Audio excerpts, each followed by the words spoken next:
This is why Meghan Markle was placed separately to Queen Elizabeth all weekend. While the most senior members of the British royal family stood for a moment of silence on Sunday, there was someone notably missing: Meghan Markle. While Queen Elizabeth was flanked by Camilla, Duchess of Cornwall, and Kate Middleton, Duchess of Cambridge, the other high-profile Duchess of Sussex was adjacent to them on a different balcony, joined by German First Lady Elke Budenbender. This, a few hours after being placed several rows behind the same group at another Armistice Day event, was the cause of much speculation about Meghan's place in the family. It hasn't helped that excerpts of a new book by Robert Jobson paints a less than pretty picture of the couple behind the scenes and alleged tantrums thrown by the bride-to-be, which prompted Hary to utter the phrase, "What Meghan wants, Meghan gets." It was also reported at the weekend that 3 senior staff members have left after just a few months in their respective roles after the May wedding. Kensington Palace would not comment on the departure of staff, or the allegations made in the new book, but royal experts state that her positioning at public events has little to do with her personal standing and all to do with the royal hierarchy.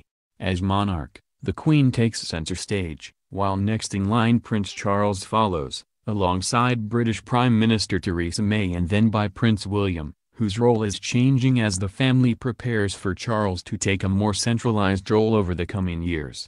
Joe Little, managing editor of Majesty magazine, told People that there's a pecking order with royal functions. She was not as prominent perhaps as some people might have expected, but there's a pecking order, he said. There was no slight intended, but William, being the older, more senior brother, would go out first with his wife. Meghan was still in a good position. She was central rather than the alternative of being in the front row and along the balcony to the left or right. Last week, a story was published which details a reported heated exchange between Meghan and her grandmother-in-law over her choice of wedding tiara.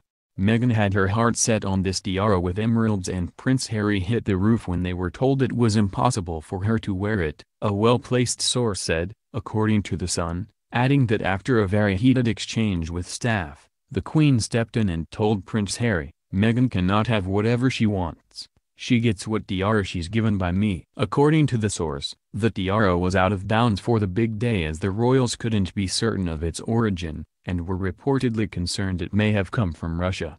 The provenance of the tiara could not be established. There were concerns it could have come from Russia originally. The Sun quotes the source as saying, "There have been a number of changes behind palace doors in recent months, and Harry and Meghan are said to be planning on separating their court from Kate and William, especially as they are about to welcome their first child next year." As of now, all 4 are represented by Kensington Palace, but it's expected that Meghan and Harry will create a new court next year to focus on their specific agendas and responsibilities, as reported by the Sunday Times. Royal expert Sally Bedell-Smith said that Harry's recent wedding changed the dynamic as he begins to forge his own path separate to that of his brother, who is second in line to the British throne and therefore has a clearer path of what's expected in comparison to his younger brother.